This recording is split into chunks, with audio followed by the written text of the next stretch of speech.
BB ન્યૂઝમાં આપનું સ્વાગત છે। હું છું અજીઝ ઝુપેલવાલા। સમાચારમાં વાત કરીએ તો વડોદરા શહેરના ન્યાય મંદિર લાલ કોર્ટ સામે જમીયતે ઉલમા હિન્દ વડોદરા સાથે અન્ય મુસ્લિમ સંસ્થાઓ અને વડોદરા શહેર મુસ્લિમ સમાજ દ્વારા પહેલગામ કાશ્મીર ખાતે આતંકવાદીઓએ 28 થી વધુ નિર્દોષ નાગરિકોની હત્યા કરી છે અને અનેક લોકો ઘાયલ થયા છે અને કેટલાય તો ગાયબ છે, જેને લઈ જમીયતે ઉલમા હિન્દ વડોદરા અને વડોદરા શહેરના મુસ્લિમ સમાજના લોકો એકત્રિત થઈ પીડિતોને પરિવારોને સહભાગી બનવા માટે પ્રોગ્રામનું આયોજન કરવામાં આવ્યું હતું, જેમાં આતંકવાદીનો કોઈ ધર્મ નથી હોતું, આવા લોકોને ફાંસી આપો સાથે હિન્દુસ્તાન જિંદાબાદ પાકિસ્તાન મુર્દાબાદના નારા લગાવવામાં આવ્યા હતા અને શહેરના મશહૂર મારૂફ હજરત મુફ્તી ઇમરાન સાહેબ ધેરીવાલાએ મીડિયા સમક્ષ જણાવ્યું હતું કે કુરાને કરીમમાં અલલ એલાન કહ્યું છે કે જે કોઈ બીજાને તકલીફ આપે એ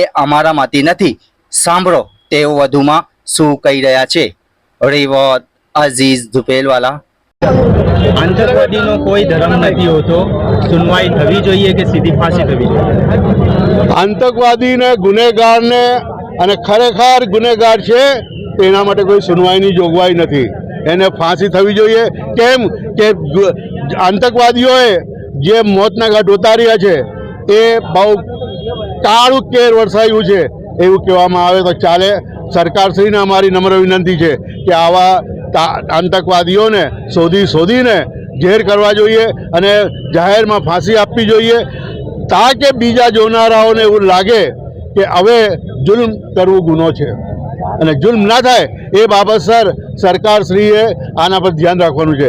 બીજી જે મરી ગયા છે એમને ઈશ્વર એમની આત્માને શાંતિ આપે અને જે મરી ગયા છે એમના ઘરવાળાઓને એમની ખોટ ન પૂરાય પણ છતાં ઈશ્વર એમને હિંમત આપે કે એ આગળ વધે અને પોતાની રોજીરોટી પર ધ્યાન રાખે। આતંકવાદીના કૃત્ય જોઈને મુસ્લિમ સમાજ રોષે ભરાયો છે, વડોદરાવાસીઓને શું મેસેજ? આતંકવાદીનો કોઈ જાત હોતી નથી।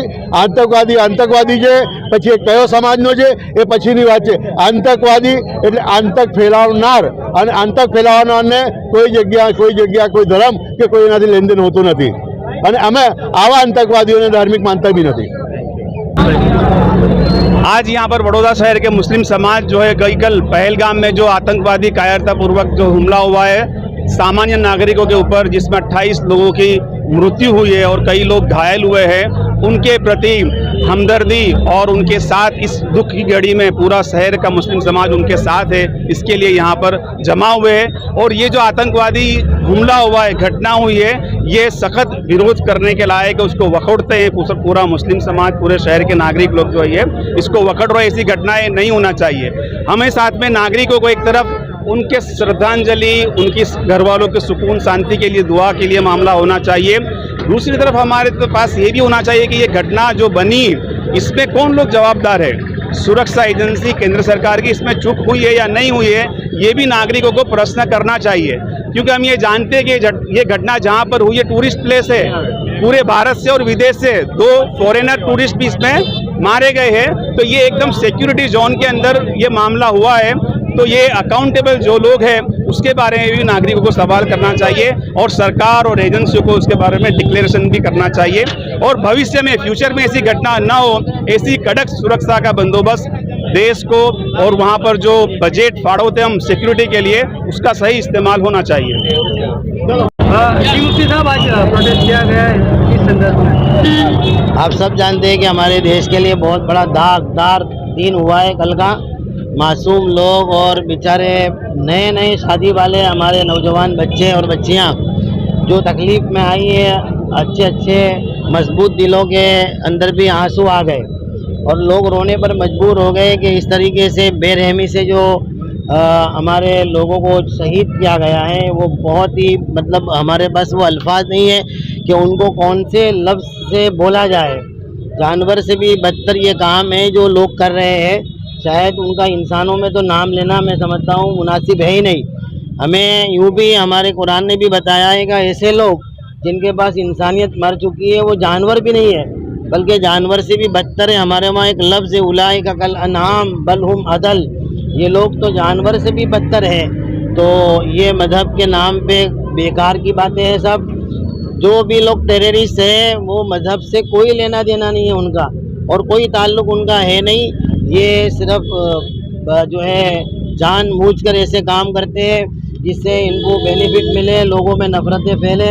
लेकिन हम बहुत सख्त अल्फाज में इसको वखोड़ते हैं और हम डिमांड करते हैं कि कोई ज़रूरत नहीं है केस चलाने की, बल्कि फौरी तौर पर हमारे वहाँ जैसे कहते हैं किसास, खून का बदला खून ही होना चाहिए, उसके अलावा कुछ नहीं होना चाहिए। कोई ट्रायल की ज़रूरत नहीं होनी चाहिए। मासूम लोगों के साथ जो बेरहमाना और जो है हैवानियत बड़ा बर्ताव जो हुआ है उसका बदला फांसी फौरी तौर पर होनी चाहिए। हमारी हुकूमत को बहुत सख्त कदम उठाने चाहिए और जिन लोगों ने भी ये काम किया है उनको किसी सूरत में भी नहीं छोड़ना चाहिए। ये हमारे पूरे शहर, पूरे मुल्क के जमीयत उलमा हिंद और तमाम मुस्लिम समाज की ये डिमांड है कि उनको सरेआम लाया जाए और जिस तरीके से उन्होंने मासूम लोगों के साथ जुल्म सितम किया है उससे कई ज़्यादा सख्त उनको सज़ा दी जाए, ये हमारी मांग है। और हम तमाम जो है उनके रिश्तेदारों के साथ भी उनके दुख में सहभागी है, उनके साथ में है कि उनको बड़ी तकलीफ़ पहुंची है। हम बहुत अपने दिल से जो है उनके साथ में हम दुखी हो रहे हैं और दुआ करते हैं कि परवरदिगार उनके घर वालों को भी शांति अता फरमाए। વડોદરા દ્વારા જે આતંકવાદી હુમલાને ઉખેડવા માટે એકત્રિત થયા છો, તો અહીંયા વડોદરા વાસીઓને શાંતિ બનાવી રહેવા શું મેસેજ છે? આજે સમગ્ર વડોદરા શહેરના મુસલમાનોને નો એક જ મેસેજ છે કે ભારત દેશના મુસલમાનો આતંકવાદીઓ જોડે નથી। ભારત દેશના મુસલમાનો જે કાશ્મીર આતંકમાં માર્યા ગયેલા જે લોકો છે, શહીદ થયેલા લોકો છે, એમની સાથે અમે લોકો છે અને અમારી એક જ માંગ છે કે આતંકવાદીનો કોઈ ધર્મ હોતો નથી અને મુસલમાન કદી આતંકવાદી હોતો નથી। સૂરહ અલ માઇદા, કુરાનની 5મા સુપારામાં એક સૂરત છે સૂરહ અલ માઇદા, એની અંદર અલ્લાહ તાલાએ કીધું છે કે જે કોઈ વ્યક્તિ બેકસૂરોને મારે એ મુસલમાન નથી હોતો, એનો ખુલાસો એવો છે ને બસ આ જ બુનિયાદ ઉપર આખા દેશના મુસલમાનો આ વાતનું ખંડન કરે છે। કોઈ વ્યક્તિ એમ કહેતો હોય કે આ એનું કામ છે તો એ એમની રાજનીતિ કરતો હશે, એ રાજનીતિ કરવામાં મુસલમાનોને બદનામ કરતો હશે, પણ ખરી હકીકતે કદી કોઈ આતંકવાદીનો કોઈ ધર્મ હોતો નથી અને મુસલમાનો આતંકવાદના વિરોધમાં છે।